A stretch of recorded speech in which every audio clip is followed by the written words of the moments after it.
I own you. I can own you. I've always owned you. How great was that?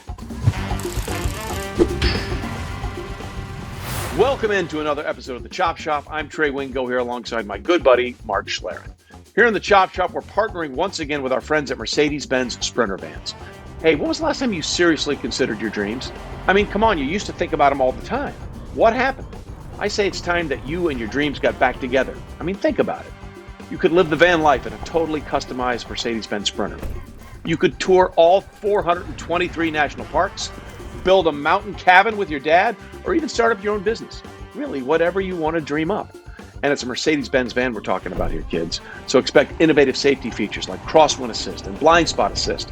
Expect amazing performance and reliability with an MBUX voice command system, a 5-star dealer network, and an available gas engine. It runs like, well, a dream. So what do you say? Head to the Mercedes-Benz dealership and get that Sprinter van. Tell them your dream sent you. Welcome into another version of the Chop Shop as we break down what we saw in Week 6. We take it down to the studs and tell you what's important and what isn't in the games and the ramifications they will have going forward for the rest of the season. After a hiatus last week, we're delighted to be joined once again by my good friend Mark Schlereth. Stink, good to see you, brother. I know that you went through a lot over the weekend with the passing of your mother, but it is great to see you again. And just know that all of us here on the Chop Shop staff are with you and thinking of you, pal. Well, I truly appreciate it. Yeah, hard week, obviously. Losing a parent is never easy for anybody. But my mom's hope was in Jesus. So that's always comforting. I will tell you this, there's so many times where during times of tragedy, Trey, we shout out to God and say, why me? But, I truly believe in the why me as why was I blessed with such a wonderful woman? You've met my mother. You've been with my mother. Yeah. You've known her for years.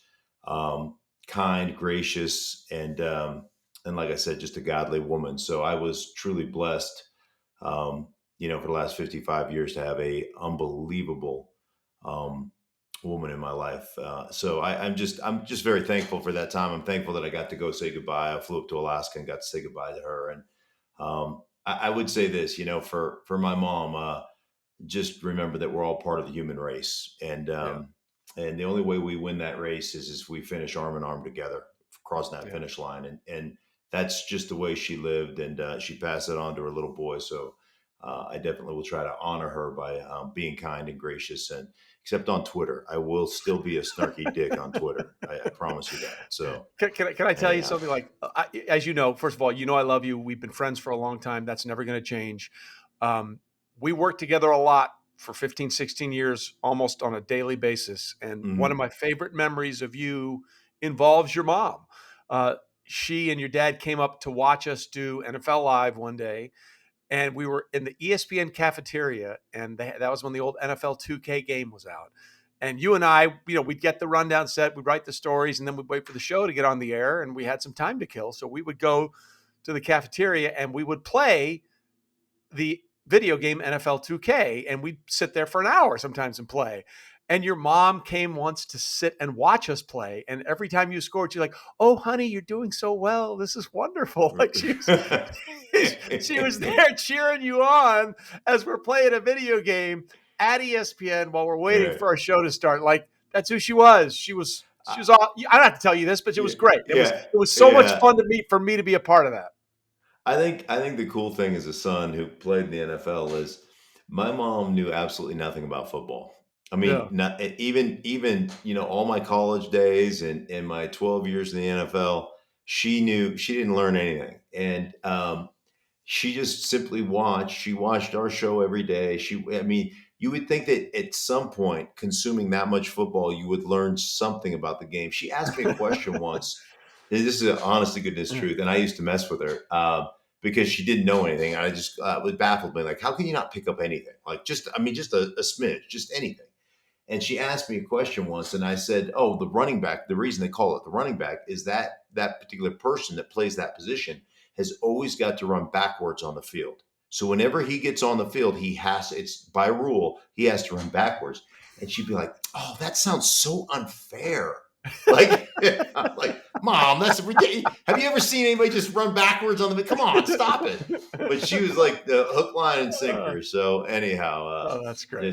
just great. I appreciate you, man. I love you too, bud. I love you too, buddy. And we love football, and that's why we do what we do here. We got a million things Mm. going on, but we love talking about football together. So, damn it, that's why we created the Shop Shop. And one of the things we love, Mark, this has been honestly the most dramatic start to a football season that I can remember in terms of the most games ever won on a scoring play on the final play of the game, whether it's in regulation or overtime, shattering the record that was back in 1995 at 13. We've already had 18 of those games through week 6. Now, the Monday night game technically wasn't that game, but it came down to the last play, and it came down to a 4th-and-1 call where the Bills were in perfect position to tie that game up and potentially send it to overtime with a field goal. But they were like, screw it. It's 4th and inches. We're on the 2-yard line. We get a first down here. We got timeouts. We're going to punch it in and win.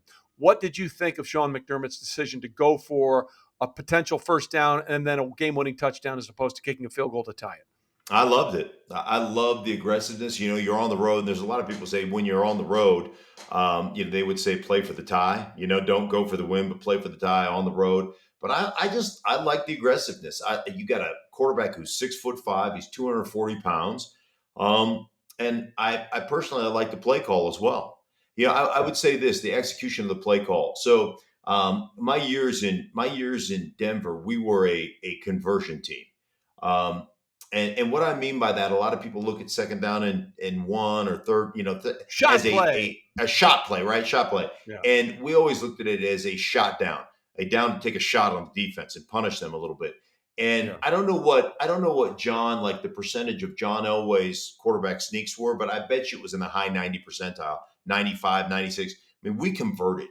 And one of the things that I watch running the quarterback sneak, one of the important things to do as a quarterback as you accept that snap, you take a little half step back Yep. and let something and read it. And so what ends up happening inevitably, Brady's great at usually that. Still, Brady's still Brady's great at that. incredible, Yeah. incredible.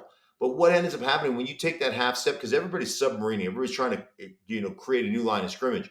What happens is somebody gets too far into their penetration and a seam opens up. Yep. And most of the time, it's not behind, not between the center and the guard. It's usually between the guard and the tackles where that seam opens up. So if you take a little bit of a pause, I mean, it's not even one alligator, it's one, and then go, you'll usually find a seam. And it's one of the things that you have, if you run it all the time, like we did in Denver, it was always coached up, and we were pretty much always successful. So I think that's the only issue is, a coaching point on that play. But I don't have any problem with the aggressiveness. I don't have any problem with Sean McDermott saying, I'm going to go win this damn thing.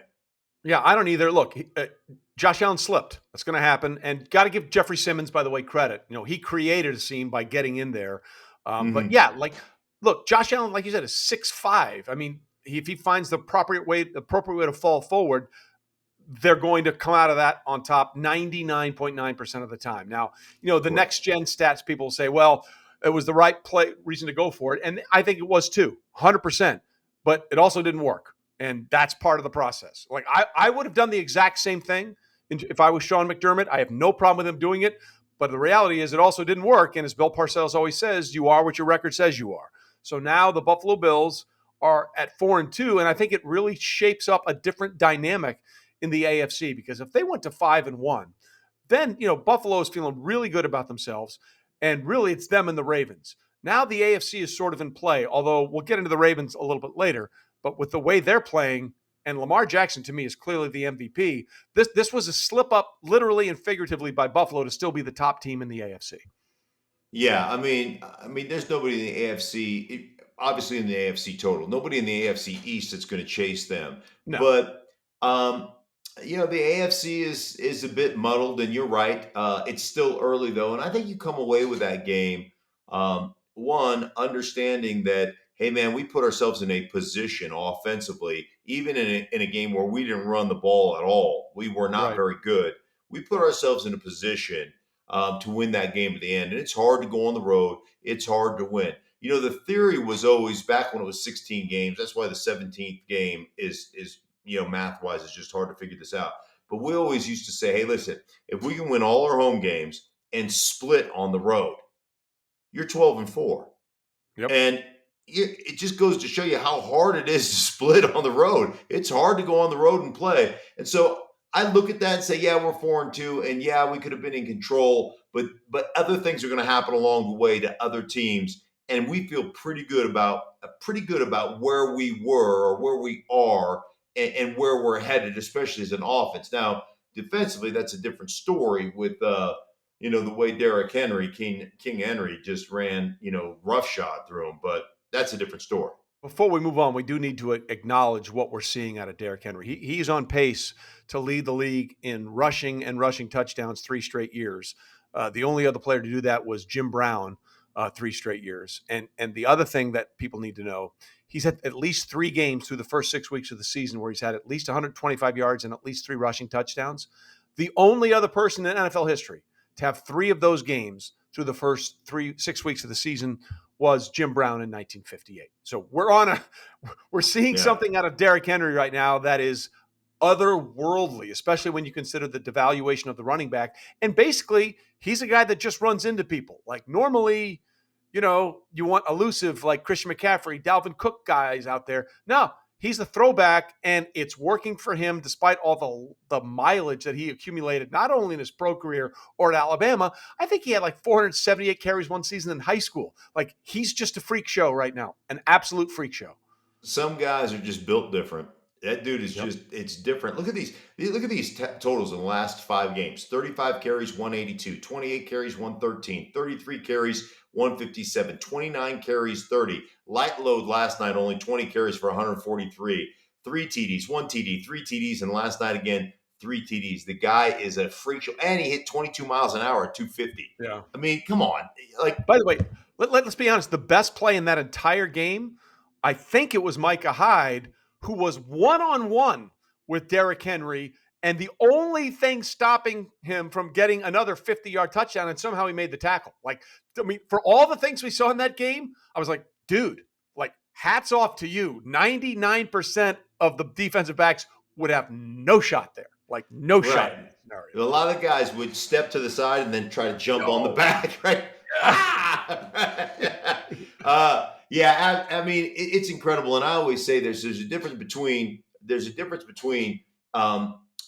compiling statistics running the ball and understanding how to run the ball. And the Tennessee Titans are just going to run the ball. They know what they're doing, and Derrick Henry it's incredible. So just to watch, it's incredible. Move on to another team that had an impressive win. That was the Arizona Cardinals. And again, under very unusual circumstances. Cliff Kingsbury was not there because of COVID. GM Steve Keim could not travel because of COVID. They handed off play calling to the wide receivers coach Whipple. And they did a number on the Cleveland Browns. And I think we have 2 things to sort of discuss here. One, the Cardinals are 6-0. Again, still the last unbeaten team in the NFL. The last time they were 6-0 was several decades ago when they played in another state, and they were the St. Louis Football Cardinals, and Richard Nixon had just resigned from Watergate. That's the last time a Cardinals football team was 6-0. But they're doing it in a lot of different ways. Like the first couple of weeks, it was all about the Kyler Murray show and running around and doing all this stuff. They're getting help on defense. They're getting better at running the ball. They're creating turnovers. Bill Belichick always likes to say he knows he has a good team when we can win a lot of different ways. The Cardinals are showing us, Mark, they can win in a lot of different ways. Yeah, they are. And I think the biggest thing, and it's got to be so frustrating for these teams, Trey, because the biggest thing is when you do it perfectly, when you defend the play, when the back end and the front end are tied together on the defensive side of the ball, meaning you get great pass rush and you've got great coverage on the back end, and everything is perfect, where every other team would be, throw an incompletion or take a sack or whatever, and you're going to have to punt. Kyler Murray becomes a magician. Yep. And so you can do everything. I was talking to a coach from the Rams. I was on the sideline or on the field before the game I called last week, Giants and Rams. And we were just talking about the way that offense is operating right now. He goes, you can do everything perfectly. And the bottom line is all of a sudden that guy's just going to scramble around and they're going to play that scramble drill. and he's going to find somebody down the football field. And you've done it as well as you can do it. You put him in a third down and long situation. You've got him on the ground, essentially. He wiggles out, makes a play. It's 20-yard gain, and they're right back in business. And the frustration that creates, then I think one of the things that happens to you as a defense, you start trying to do more than your job. If we're going to win this, I got to do something spectacular. And in trying to do something spectacular, you don't do your job. And that's why all of a sudden the running game is working. And, I tell you what, they're a really, really difficult team with all the elements that they have, with the receiving core they have, with the running game that they've established. And let's face it, teams are just going, hey, man, we just assume you're running on us. So go ahead. We'll give you 6 yards of carry. And the Cardinals are smart enough to go, okay, we'll take 6 yards of carry. Thank you. Yeah. And the other thing before we move on, the Browns are in a little bit of trouble. And I want to be clear. Baker Mayfield is banged up. And you know how hard it is when you don't have your two starting tackles, right? Both Wills and Conklin were out of that game. They lost Nick Chubb before the game. They lost Kareem Hunt during the game. The Browns are a run-dependent offense. They use the pass sometimes to set up the run. They use the run to set up the pass, but they like to run. Okay, they chewed up the Chargers for all that yardage in that game where they had 532 yards of offense. But when the Browns can't run the ball effectively, their offense is not going to be as effective. That's not a shot at anybody. It's the way they're designed, and it's being borne out. And they are really beat up right now. Huge. I mean, it's a big challenge, and you're 100% right. They're all, when you start to look at the way the Browns are constructed, and this is typical of that, that Gary Kubiak West Coast offense, the Kyle Shanahan West Coast offense. It's not about going, hey, our receivers are better than your DBs across the board, and we're just going to look across the board and say, okay, where do we have man? Where do we have the best matchup? Where do we have a zone that we can take advantage of? And let me just go to that particular receiver. And that's a philosophical approach in football that a lot of teams use. And then there's the teams like a Kyle Shanahan, like a Cleveland Browns with Kevin Stefanski, like where they're saying, hey, we're going to run the snot out of the ball off of our system. And what we're going to do is create explosive plays in the play action passing game off of what we do. So everything is going to look identical. Then we're going to have our adjunct play action stuff off of that. Not only play action, but kind of run action stuff. And that's how we're going to create the big plays. And then all of a sudden, guess what? You can't run it.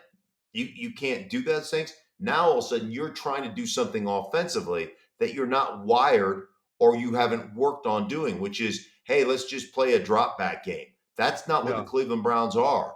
Now you're going to have some drop back in your passing game, but that's not what you're going to major in. And all of a sudden, when that stuff gets taken away, you've got to major in something that you haven't taken enough classes in, right? I mean, that's right. You've changed your major, and that's hard to do midstream. Yeah, it is. And they have the short week coming up. They got to take on the Denver Broncos on Thursday night. So we'll see what happens with Cleveland, but they are really beat up right now. Then there's the curious case of the Dallas Cowboys. And I want to be clear in the way I'm presenting this. The Cowboys have won 5 straight games. They could easily be 6-0. The only real reason they lost that opening night game Thursday to the Bucs was Greg Zuerlein was terrible in that game. I think he missed 3 kicks and an extra point. One of them was, a 60-plus yarder. But whatever, I mean, if he makes one of those other field goals of that extra point, then suddenly the field goal that the Bucs needed to win becomes a touchdown, right? Late in the game. So that changes the dynamic. So on one hand, the Cowboys are ridiculously good and ridiculously talented. Mark, on the other hand, they put up the most yards ever against a Bill Belichick defense, 567. Dak Prescott threw for 445 yards, the most yards ever in the air. Playoffs, regular season against a Bill Belichick defense. They still had to go to overtime, okay? I think the Cowboys are ridiculously good, but I think the Cowboys' game execution by the coaching staff is still very questionable to me. They had 2 end zone, not red zone, 2 end zone turnovers. One was Dak throwing behind a receiver for an interception. The other one was a fumble on a 4th down sneak where he didn't get elevated. He didn't wait about the seam like you were talking about. You could make the argument he looked like he was in on 3rd down. I understand that, but they didn't call it. You got to find a way to score. I don't see how that game went to overtime, considering how dominant the Cowboys were in that game. Yeah, it is the execution, the play calling, all those things go hand in hand. But I will tell you, going back to kind of the theme that we started with, it's hard to go on the road and win. I mean, Yeah. it's really difficult.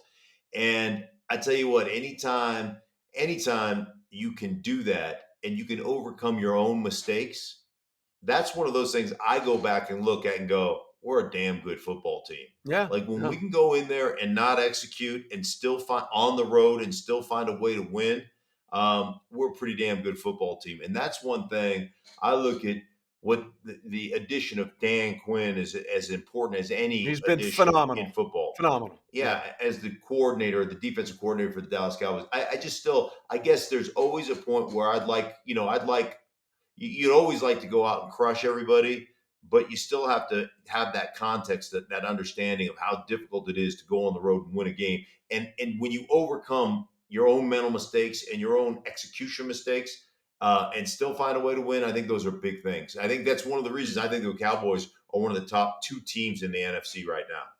No, I think you're 100% right, but it's those like they had over 100 yards of penalties. I still don't understand what Mike McCarthy's philosophy is on when he should go for it on fourth down and when he shouldn't. Doesn't under I I don't don't think makes no Mike Thank you. McCarthy. I don't think Say he it. knows, and I Yeah. don't think him and Vic Fangio.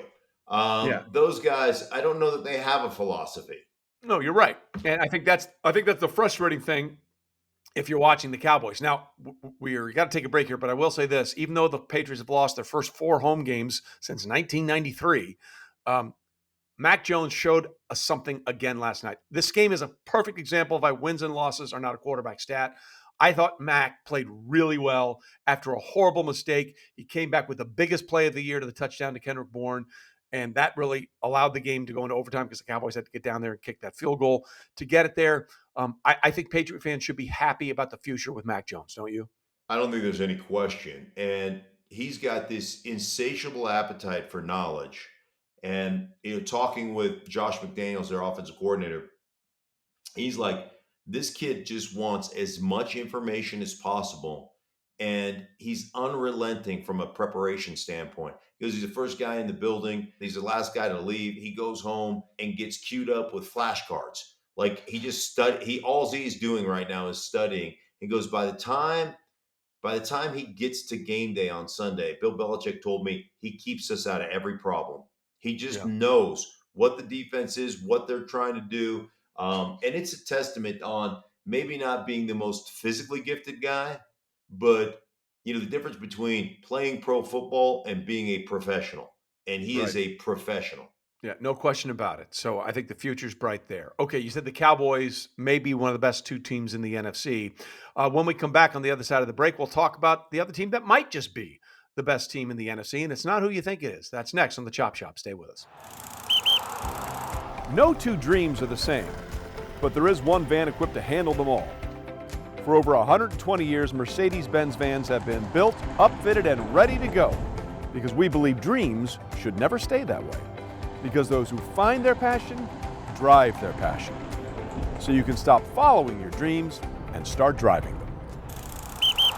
All right, back with you on the Chop Shop. Trey Wingo and Mark Schlereth here. We'll get to a couple of teams in the NFC in a minute. But Mark, the Ravens are 5-1, and it's been a weird 5-1, right? They needed a fumble from Clyde Edwards-Helaire to avoid a loss to the Chiefs in week 2. They needed a record-setting field goal as time expired against the winless Detroit Lions to win that game. They had an epic comeback when they were down 19 against the Colts on Monday Night Football to win that game. But they found a way to win all those games. And when you start winning, you believe you're going to win all of them. And Lamar Jackson is now, in my opinion, on an MVP pace. He's been the best player through the first 6 weeks of the NFL. And what John Harbaugh has done, considering the injuries that have piled up for the Ravens, is absolutely remarkable. It really is. You're right about Lamar and his dynamic nature, both running the ball, which we always do, but throwing the ball as well has been incredible. And then you mentioned John Harbaugh should probably be the coach of the year. When you consider, there are so many teams right now that are like, hey, we're not using injuries as an excuse, but it is a reason that we're struggling, and blah blah blah blah. Yeah. You lost an all-star, superstar cornerback. You've lost defensive linemen along the way. You lost your left tackle. Oh, by the way, you don't have any of your running backs left that you You started the lost your season top 2 running backs in with. Yeah, preseason, Gus Edwards and J.K. Dobbins. you're like, come on, guys. Like this guy, the way they are constructed, the way they play on a week to week basis. And I know one thing: when you play the Ravens, you're going to get bloodied. They Yeah. are going to hit you in the mouth. So this is a physical team. It's a uniquely constructed team with the system that they run that nobody else runs. I just have nothing but the utmost respect for the way they handle their business as a football team and the way John Harbaugh has coached that team up. Yeah, two things. I believe someone tried to tell me this offseason that I think the league has figured out Lamar Jackson. No, the actual opposite is happening. He's proven that he can win ways this year that he never could win before, being behind, whether it was 11 or 10 to the Chiefs and 19 to the Colts. Mhm. And they're finding a way to win with the greatest freaking running backs from 2014. Their backfield on Sunday was Devontae Freeman and Le'Veon Bell. I mean, come on. We're in the Wayback Machine here with those guys being dominant. So kudos to Harbaugh and everything that they're doing. Yeah, Devontae Freeman. Wow.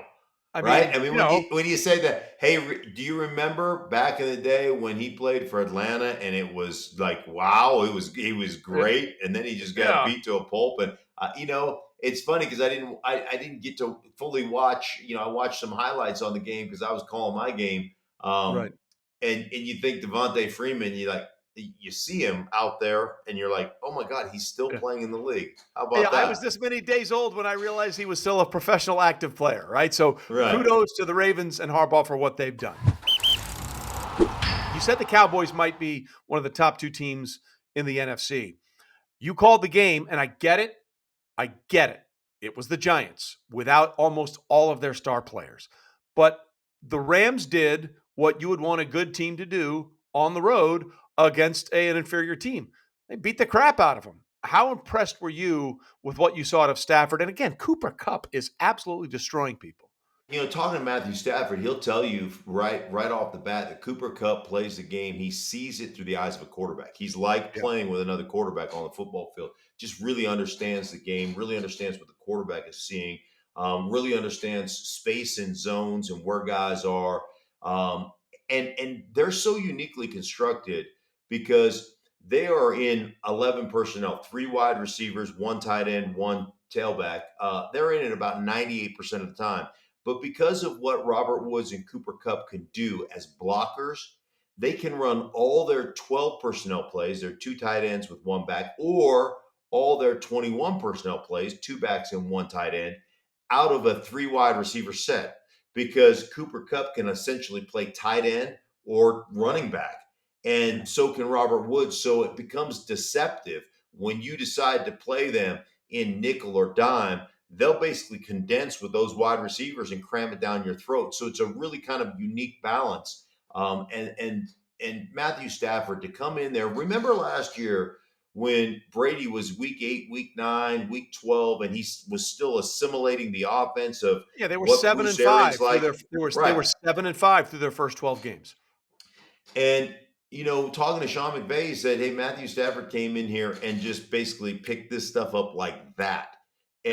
and so smart, so in tune." Headline, Mark Schlereth says Tom Brady is stupid. Kidding, I'm kidding, Yes. I'm kidding, kidding. But they were so in sync on what they wanted to do between Matthew Yeah. Stafford. Now, he had been in a lot of different offenses. Tom Brady had been in one for 20 years, right? So Matthew Stafford had, Jim Bob Cooter, you can't say that name enough, as a coordinator, Scott Linehan as a coordinator, Darrell Bevel as a coordinator. There's one I'm missing in He was there. very coordinated. Right, exactly. So, but he did say one thing. He goes, the running game of the Rams is the one thing that has really given me the most mental hurdles I've had to jump over. And Yeah, his ability, like wanting to understand what every blocking scheme is and what every adjustment is, so that he can warn his left tackle or his right tackle if he sees something that looks quirky to change the blocking scheme. So that's one of his biggest, like one of the things that he's done, and it really worked on. That's given him the most, I guess, mental pause right. in Sean McVay's system. One of the things I want to say before we move on is that there was one little play that I thought summed up the game perfectly, and it was a goal line play. They had a stack formation on the right side. I can't remember if it was Bobby Trees or Van Jefferson, and Cooper Cup on the right side, and they ran the rub route, pick route, however you want to call it, to perfection. Yeah, and it was either Van or Bobby Trees. It was Van Jefferson Jefferson that ran ran him the out, go corner, right? go corner, and then Cooper Kupp comes underneath. Matthew hits him perfectly, and Cooper was so aware of where he was on the field to make sure he caught the ball, stayed in bounds, and got the ball over the pylon. To me, that was the perfect combination of play design and play execution, and I think that sums up the Rams' offense right now. Yeah, 4th and 1, knowing exactly where you are, and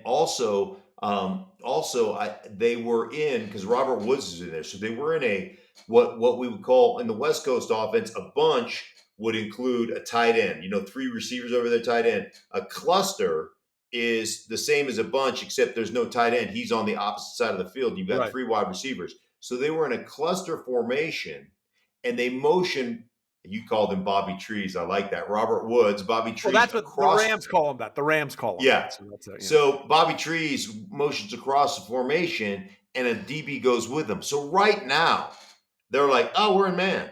They're in man coverage, right? So as soon as he went across the formation, they know they're going to run that corner, and it's going to be a rub with the corner with Van Jefferson, and basically a delay, bam, hit the flat, throw it to the flat, which was Cooper Kupp, and he makes his move into the end zone. It was, it's one, get in a formation, see what they're in, how they're playing it, get the motion to clear some space, get the 2 one-on-ones there, then rub the one-on-ones and get your guy wide open. It's just the Rams in general. We got to finish up with what happened in Chicago with Aaron Rodgers. By the way, I was also told after week 1 that Aaron Rodgers was disinterested. Right? Yes. So yes. When you hear all this, forgive me, when you hear all this shit, okay? Week 1. That's why we used to do that segment on NFL Live called Overreaction Monday. Okay? Yeah. It's just one game, people. You don't put things out there for the entire season based on one game. His reaction when he scored the touchdown to seal the game, basically telling the entire Bears fan in that corner of the end zone to just bleep themselves. I own you. I own you. I've always owned you. How great was that? It's awesome, right? It is there. I used to love Trey. I used to love going on the road in hostile places to play. Yeah. Like one, if you can win in Kansas City or the old vet in Philadelphia or the Meadowlands and the Giant, like if you can go win there at the Black Hole with the Raiders, you're pretty damn good. And there's nothing better than beating that hometown team and then talking a little smack to the fans on the way to the locker room, right? There's just nothing better. And Aaron Rodgers, you mentioned it. You think he's disinterested? You think he's not invested? You think it doesn't matter to Aaron Rodgers? It matters, man. The dude's an ultimate competitor.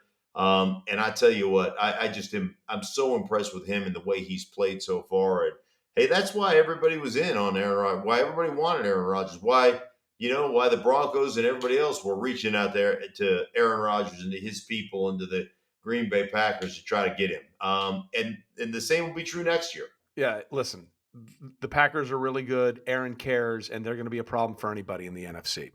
All right, buddy, listen, I was great. We did the show last week with Tim Hasselbeck, who's always a good friend, and it was great to catch up with him. But as Jack Palance once said in the original Batman to Jack Nicholson, you are my number one guy. So it's great to have you back. And I missed you, and I understood why you were gone. Blessings to your family. And I love you, and we'll do this again next week, okay? Sounds good, my friend. Love you too, man. And always great catching up.